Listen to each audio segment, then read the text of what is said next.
threw up. Yo, what's good? You see my vape? So if you're watching this, you probably already know the story, but I'm going to tell it again because it's a neat story. It's June 10th, 2009, and the Something Awful forums, a monolithic influence in internet culture at the time, is hosting a Photoshop contest thread, something that they do quite regularly. The theme for this contest is to create paranormal imagery. Future writer Eric Knudsen, writing under the pseudonym Victor Surge, posts 2 different images of children playing at a park, with the small addition of a tall, dark, menacing figure. These images, and the chaos they would pave the way for, both in the online space and eventually leaking out into the real world, would only truly be understood and eventually contained well over a decade after their creation. I am, of course, talking about The Slenderman, at one point in internet history, was so effortlessly popular that everyone from U to Yan'an had at the very least heard of him. There were innumerable games, creepypastas, terrible readings of said creepypastas. Just about every kind of media was graced with something Slenderman related. Memes, jokes, gags. This was during a time where most of the internet was cohesive enough of a community that if something got big enough, it could be the face of it. And for a brief moment in the annals of online tomfoolery, Slenderman was, ironically, that face. These days, in most places, the tall fellow has been all but forgotten. Most major projects that involved him have been either finished or abandoned long ago.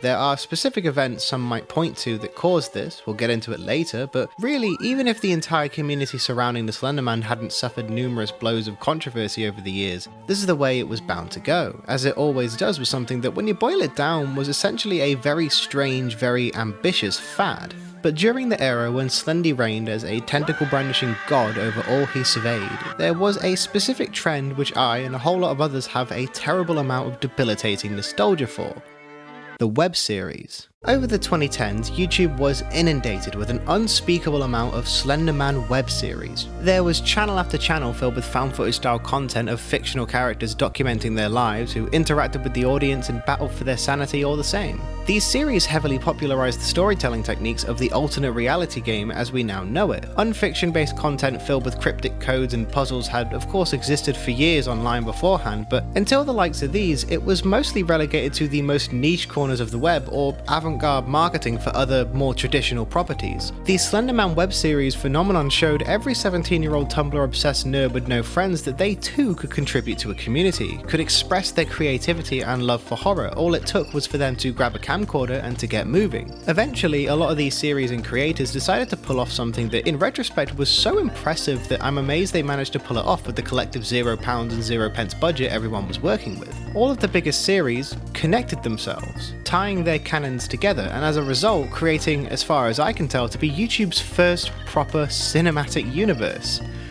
the Slenderverse. I suppose you could argue Lonely Girl 15 beat them to it, but that's a whole other can of worms. In tonight's outing, we'll be covering the top dog, the series that started it all, inspired everything else, and technically isn't connected to any of them, Marble Hornets. Originally I was going to cover this and every other series just in one giant retrospective, but after writing it all down, the script ballooned past 30 pages, with Marble Hornets and its follow-ups taking up so much of the script that I decided, fuck it, might as well make it a two-parter. So if after this you want to see me talk about the likes of and let's go upstairs.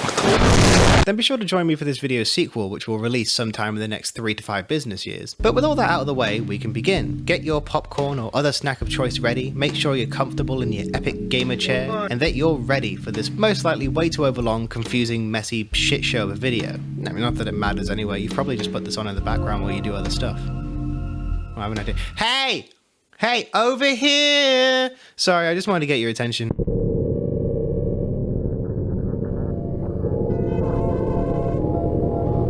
Going back to the original Something Awful thread that started everything, someone who took notice of it early on was a creator by the name of Troy Wagner, who, teaming up with his buddy Joseph DeLange and eventually Tim Sutton, embarked on a maddening journey to put the creature to video as quickly as humanly possible, getting in on the game so early that in this series, he's not even the Slenderman, but instead a creature heavily inspired by the Slenderman called The Operator, which is a significantly better name. And after frantically planning a rough plot on a few sticky notes and deciding on the name for the series by passing a truck carrying marble and an advert for pest control during a drive, Marble Hornets was born.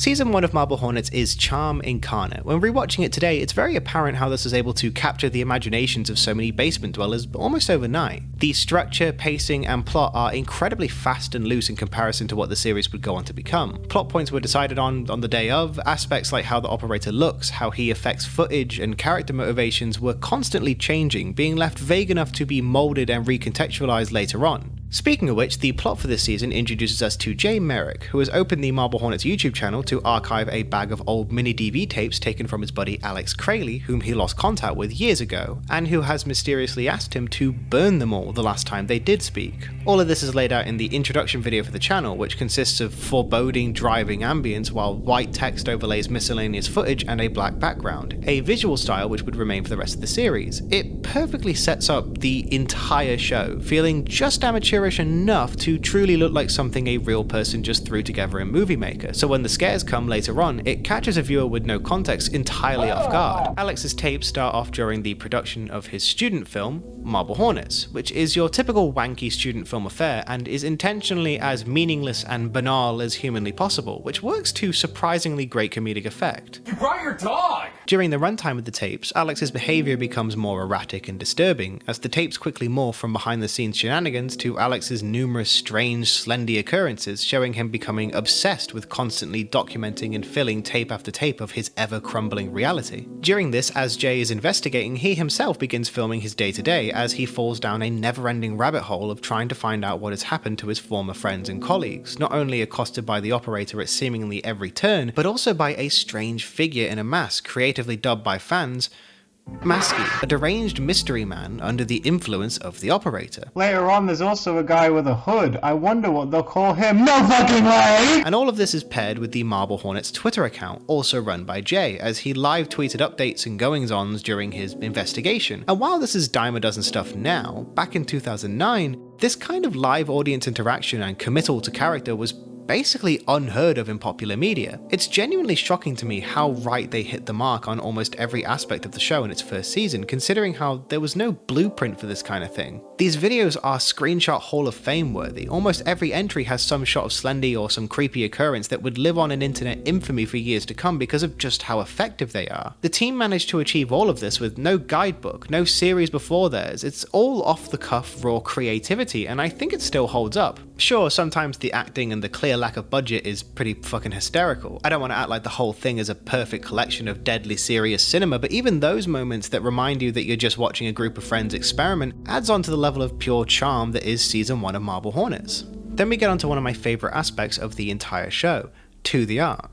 Back in the day, like way back in the day when the site operated on star ratings, YouTube used to have this handy dandy feature called the video response, which let users submit a separate video as a form of content under an original one. During the heyday of Marble Hornets, it led to the creation of To The Arc, a separate channel within the universe of Marble Hornets created by a proxy of the operator, somebody fully under his influence and control, uploading short, cryptic and creepy videos littered with codes to break and puzzles to solve that would lead viewers to where the story was headed. Now of course these days the concept of evil boogeyman proxies having a secret channel where they upload spooky little videos to scare the protagonist is a concept as overdone as the Slenderman itself, but To The Arc is one of the first major examples of this format being approached, and it's handled brilliantly. The editing style and visual choices for these are some of my favourite stuff to ever come out of the Slenderverse. They're creepy in such a specific, malicious way. The videos start off extremely simple, but as the series progresses, the way they convey information becomes more and more ambitious.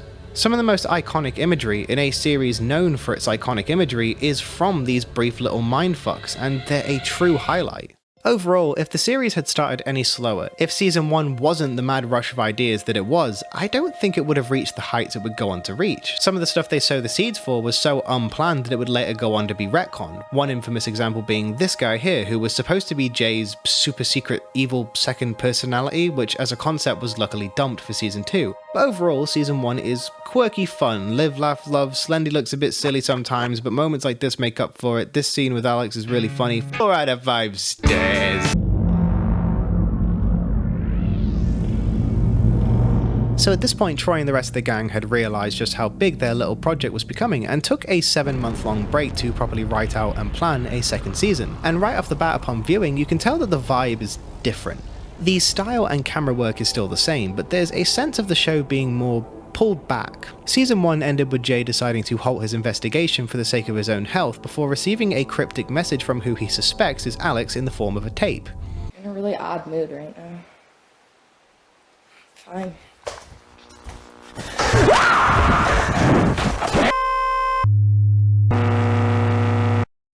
And when we open on Season 2, it's revealed that Jay has woken up in a hotel far away from home, with 7 months of his memory completely missing, in addition to his own collection of tapes to piece together what the hell he'd been getting up to.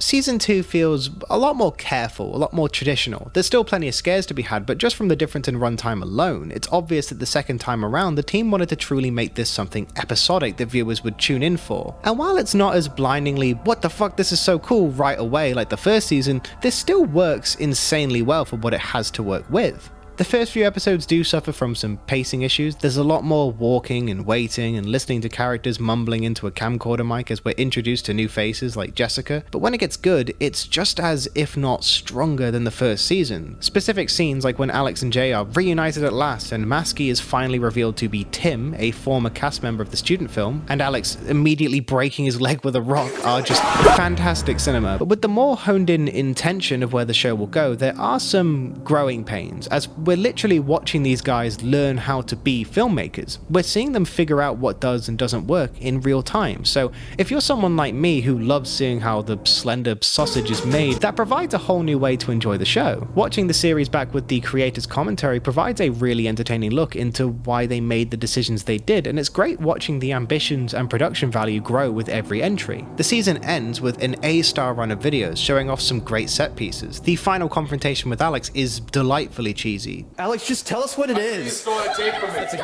one with Brian on it, and I know you've been following me too. What? Alex, please! Don't do this. I told you never to mention him again. I thought that implied not sharing him with the world. I dn't know. I never should have this with his face in the first place. I should have burned him with Go. And that's Season 2 of Marble Hornets. It took everything from Season 1 and pumped it up. Some of it for better, some of it for worse, but what you're left with is something that is still more than worth your time. 3.5 stars.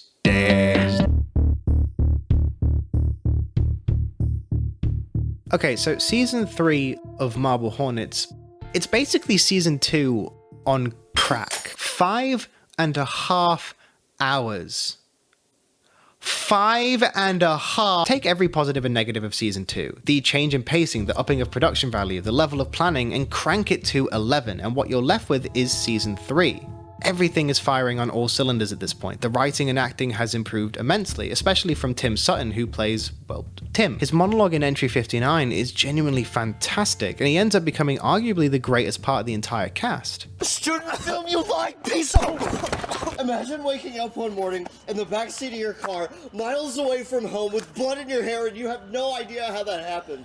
Imagine waking up one morning with your leg broken. Not that everyone else isn't also bringing their A game. Joseph DeLange, who plays Alex, is more menacing and manipulative than ever, and Jay, well, he's still Jay. Season 3 is less about discovering new mysteries and more so really fleshing out what is already established. Tim really steps into the forefront this season, with Jay spending a good chunk of the first few episodes trying to bleed him for info like a stone. When he eventually figures out what's going on and gets reluctantly involved in the investigation, the show really hits its stride, with Mad Men, Evil Guy Alex, and everything else that is built up all coming to a head. Something I really admire about Season 3 is just how willing the guys were to mix things up this late in the game. At one point, major spoilers, they literally kill off Jay and have Tim take over as lead cameraman and editor for the channel. Doing something like that and managing to pull it off in a way that feels satisfying and even better earned is something that even the most highly acclaimed network television shows would be too scared to try and pull off. But Marble Hornets does it like it's nothing. The only real flaw I have with Season 3 is, again, the pacing. The videos are longer and denser than ever, and that's a bit of a double-edged sword. The moments that hit are the greatest moments out of all 3 seasons, but to get to them, there's so much more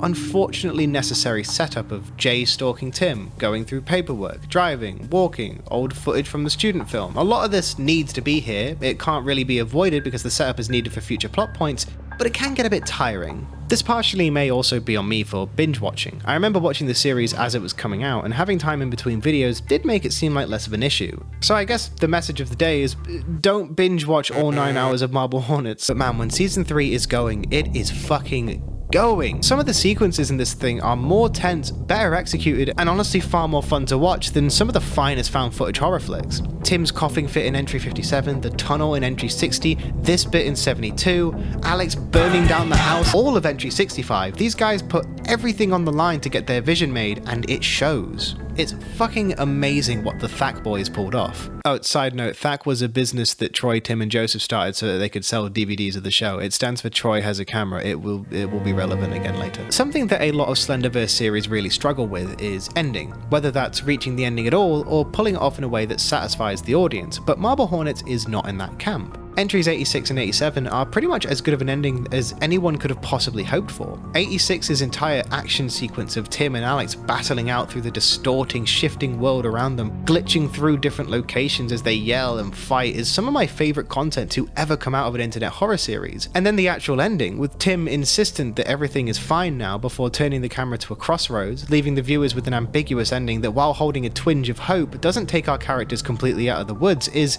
poetry. It's perfect, and funnily enough, just like the best moments of the first season, completely unplanned. We'd never driven along that road, and I just turned the camera on, and we did that, and then right as it was time for me to turn the camera around, I got to that stop. And you also don't see exactly which way he turns. Yep. What a vibe stand. And that's Marble Hornets, at least in its original incarnation. An internet horror delight filled with impressive set pieces and great character moments which oozes charm and love from its creator. It spawned a dedicated, passionate community and gave its creators the ability to band together and form a company to make content creation their full-time gig. A happy ending, right? Well... For today's snack time, I'm going into the vault to revisit this old footage of me trying my first ever mug root beer. Now, I'm not much of a root beer person, we don't really have it in England, and the only other one I've tried, A&W, tastes, and I quote, like cough medicine, but somehow even fucking worse. Let's have a sip and see what the... Let's have a sip. Let's have a sip. I can feel the power coursing through my veins. I feel as if I alone could defeat the woke mankind. I can see through their eyes with the liquid. Pretty good, 7 out of 10. After entry 87, it was clear that the creators of Marble Hornets weren't done with the universe, and only a mere 7 months after the ending of the original series, they really like doing stuff in sevens, and after an addition to the creative team with Noah Scammon, soft, tender hugs as you feel emotions, things started to be teased. Secrets glitching into a live stream, a fake in-universe Marble Hornets website filled with secret images and GIFs, cryptic email correspondence from an apparently dead author. The original lead up to all of this was really a blast to see unfold in real time. Digging through the website with different pages and codes hidden within them, it took the cryptic to the arc stuff to a whole other level. What this all culminated in was the first attempt at a follow-up to Marble Hornets. The channel was completely rebranded and began uploading episodes, or rather broadcasts, under the name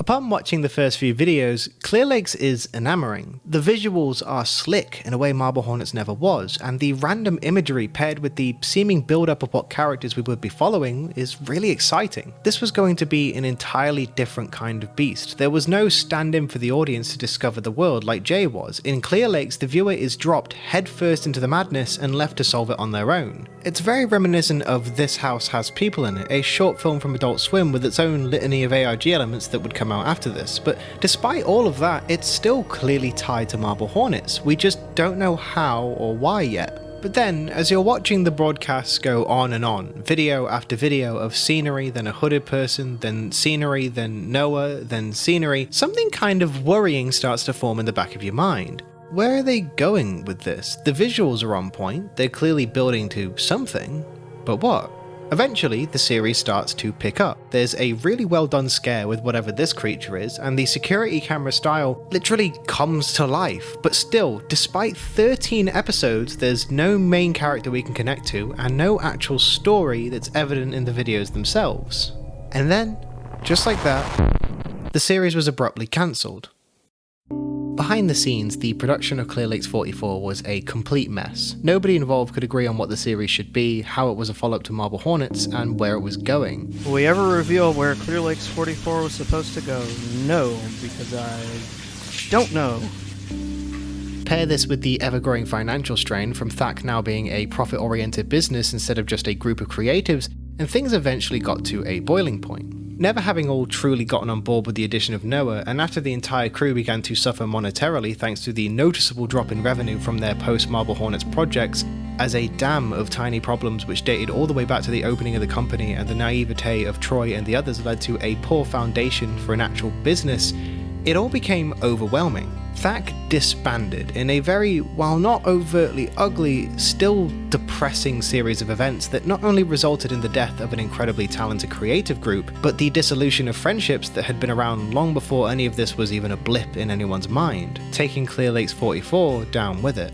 The creation and subsequent fate of Clear Lakes is a real tragedy. Whilst it stumbled out of the gate instead of the stride everyone wanted, I do think that some of the concepts raised in the brief glimpse we got could have evolved into something truly investing. Clear Lakes and the larger Marble Hornets community would remain intact, although significantly smaller and with a cloud over it for a few years. Everyone would still post occasional solo projects, but everything that was made kind of just sat there in the shadows of the controversy for a long while. But when all this did go down, Troy made a promise that the project would return if different.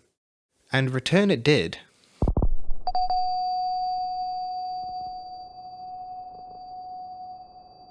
Eckva is...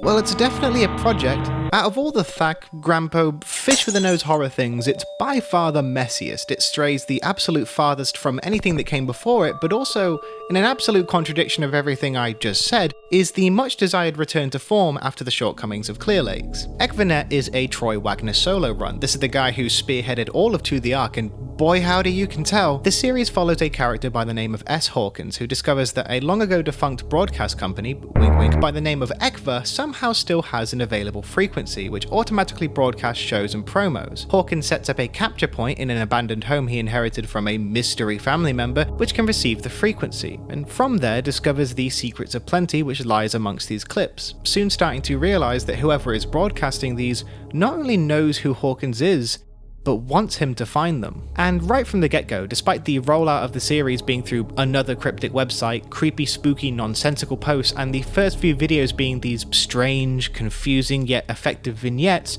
it's apparent that there will be a human input, something that Clear Lakes desperately needed. We start getting these notes and, more importantly, context from Hawkins. He starts to become an actual character who interacts and communicates with the audience. The mystery that's slowly unraveling is genuinely interesting. It feels like a far more polished and finalized version of what Clear Lakes was going to be.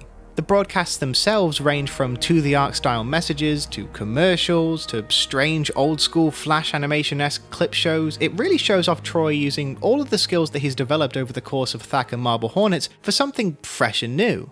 Eventually, it all comes to a head when Hawkins is lured to the house and attacked by this wonderfully designed creature who, again, is essentially a new and improved Clear Lakes idea. And from there, it becomes obvious that Hawkins is no longer the one in control. He's no longer the one uploading and is at the whim of whatever malevolent force is behind Eckva. So there we have it. We have a character to root for, we have stakes, we have agency, and it's all been set up through great visuals and intricate storytelling. Then, right as things started getting really interesting, the series just fucking stopped. There's multiple reasons for this. Obviously, due to the lessened popularity when compared to Marble Hornets, this could no longer be Troy's full-time project or be anything as physically ambitious thanks to this being a one-man show. So Eckva had numerous droughts, which is completely understandable. Caring for a wife and child should come first over any internet series. But when stuff really geared up, Eckva went inactive for years on end. I'm sure COVID also had a big part to play in this, as it did with many creative projects, but when the series did finally return, instead of addressing anything set up in the videos already posted, it came back with Louse.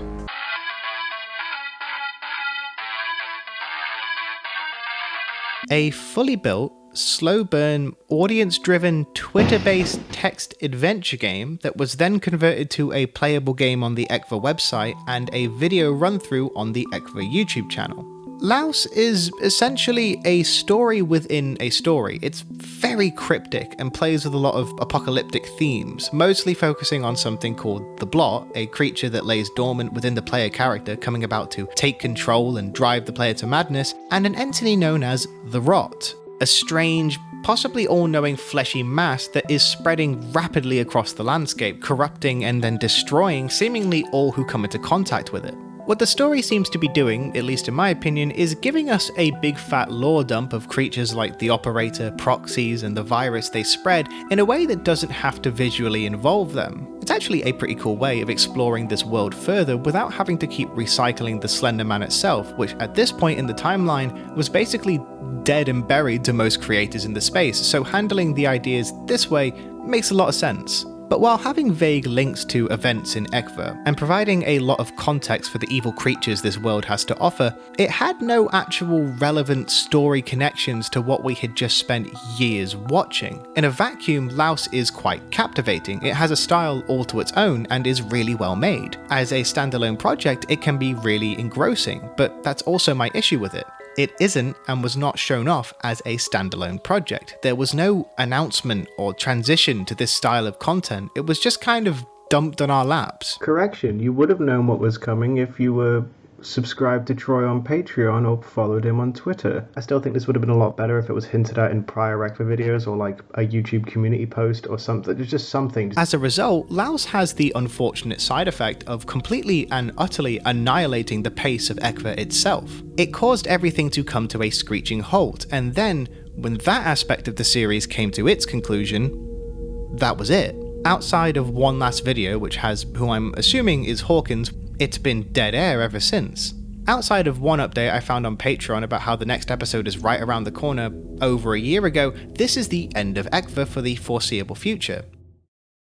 There is nothing wrong with trying new things. I think one of the best things you can do as an artist is take an idea and go in crazy new directions nobody sees coming, but the setup, the way you transition from one idea to the next, is just as, if not more important than the idea itself. If you don't make it feel natural, if you don't make it feel earned, you're just going to lose the people who've invested in your project, because at the end of the day, the viewer is stubborn. If they come for one thing, it is very hard to convince them to stick around for something else. We're sadly in a bit of a limbo with the series. What it has available is a great watch that I heavily recommend, but due to the hardships of creating something as ambitious as an entire web series single-handed, it may be a long time before we get to see another sign of life from this one, if we see it at all. If not, I'm still glad that we got to see what we have of Eckva. Clear Lakes and its fallout casted such a depressing cloud over the community, and getting to see that not only does Troy still got the source, but that the ideas Clear Lakes went for were not going to be thrown out the window like a baby in a bathtub was a bittersweet bookend to the mission of following up Marble Hornets. During all of this, Troy would announce something that completely caught me and I'm sure a bunch of other people off guard. If Eckva and Clear Lakes were too cerebral for you, if you wanted more Marble Hornets and you wanted it now, damn it, then you had the Marble Hornets comic, a direct sequel to the original series written by Troy and illustrated by comics artist Jackie Reynolds. Gone are the ARG elements and codes to break, and what we're left with is a really solid comic adaptation of the Marble Hornets world. The story presented is pretty meta and interesting while still staying true to the fundamentals established in the original series. I'm not going to spoil any of it because this is a still ongoing and not freely available indie project, so showing off the plot beats for a community funded thing in my YouTube video feels a bit shitty. But if you really want a return to tradition and you like the comic format, then I implore you to check it out. It's not going to break the bank. You'll just have to swap to Branston's for lunch for a couple of weeks, and in return you get to support people who have tirelessly spent years of their lives providing free content for you to consume and then whine about in a YouTube video. Overall, I love Marble Hornets. I love the work of Thack, the work of Grandpoco, Troy's solo runs, and everything in between. Despite how bumpy the road may have been, there's nothing quite else like it. Something I always hammer home in my silly little rants time and time again is how much of a treat it can be to watch someone in a creative pursuit develop and change over time. Watching with that perspective makes even the stumbles feel like necessary steps to the final product. Marble Hornets is far from perfect. Clear Lakes and Eckva are far from it too, but I will tune in for anything this crew has worked on for the rest of my days, because whatever they do, they will do it true to themselves. Whatever they produce will be in the name of creative expression and nothing else. If you've never taken the plunge into the depths that is Marble Hornets, then I'm telling you now, if you have even a passing interest in internet horror, then do it.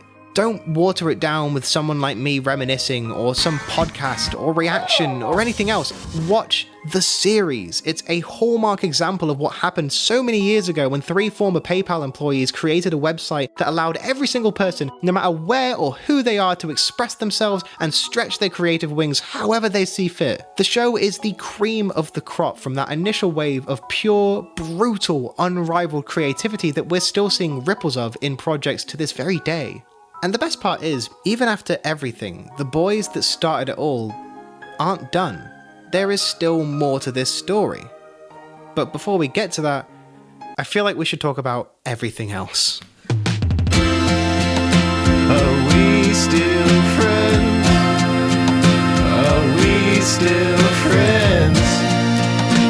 Are we still friends?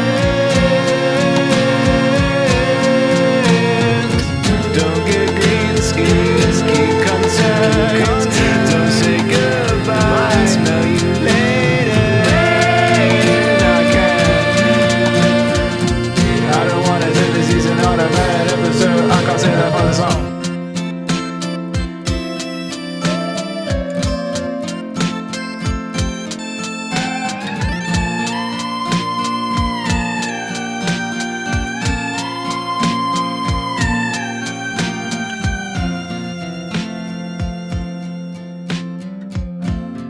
The Slenderman's gonna get me.